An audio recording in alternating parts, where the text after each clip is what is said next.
Have you ever heard a sound that made your blood run cold? Not just a creak or a bump in the night, but something softer, closer, like a whisper. That's what happened to Marcos. And ever since, he can't walk down the hallway of his childhood home without feeling watched. It started simple, almost unnoticeable. A faint sound, a rustle. But little by little, it turned into something else. Something he still refuses to talk about in detail. All he ever says is, the whisper came from the room that was supposed to be empty. It was the end of summer when Marcos moved back in with his parents. He'd just lost his job and needed time to get back on his feet. The house hadn't changed much since he was a kid. Same furniture, same pictures on the wall, same creaky floorboards. But there was one difference. The old guest room was now locked. His mother said it was being used for storage, but when he asked for the key, she hesitated.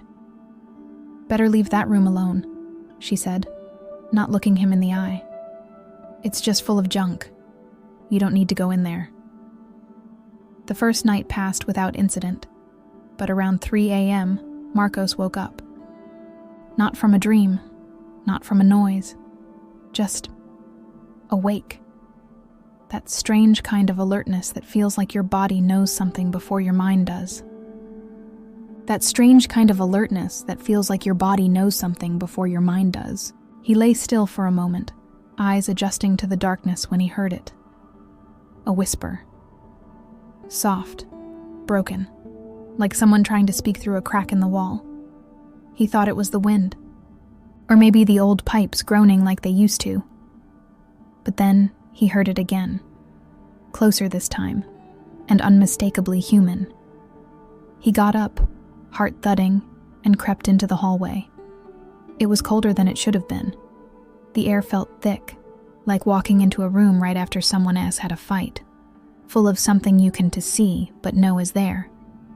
The whisper came again, this time, clear. It said his name. The voice was coming from the locked room.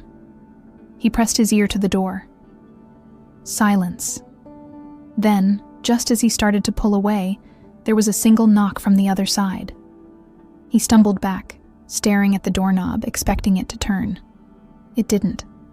The house was silent again. In the morning, he asked his mother if anyone had been in that room. She turned pale. "No one's opened that door in years," she whispered. "Just forget it, Marcos. Please." But he couldn't. Every night, the whispers came back. Every night the whispers came back, sometimes soft, sometimes frantic. They always said his name. Sometimes they pleaded, sometimes they laughed. Once, he swears the voice said, "I remember you," and that S when he started to wonder. What exactly had his parents locked away in there?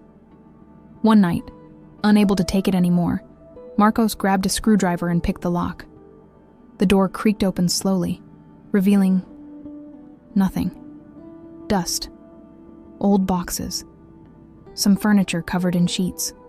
Dust. Old boxes. Some furniture covered in sheets. No sign of anyone, or anything, that could have whispered. But then he saw the mirror. Tall. Old. And covered in dust. Except for a single handprint. Inside the glass.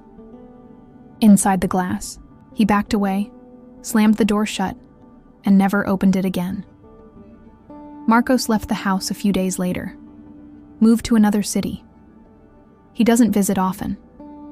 When asked about that room, he only says this: "Whatever was whispering wasn't trying to scare me. It was trying to get out. So now I ask you, do you believe him? Or maybe you've heard something like it?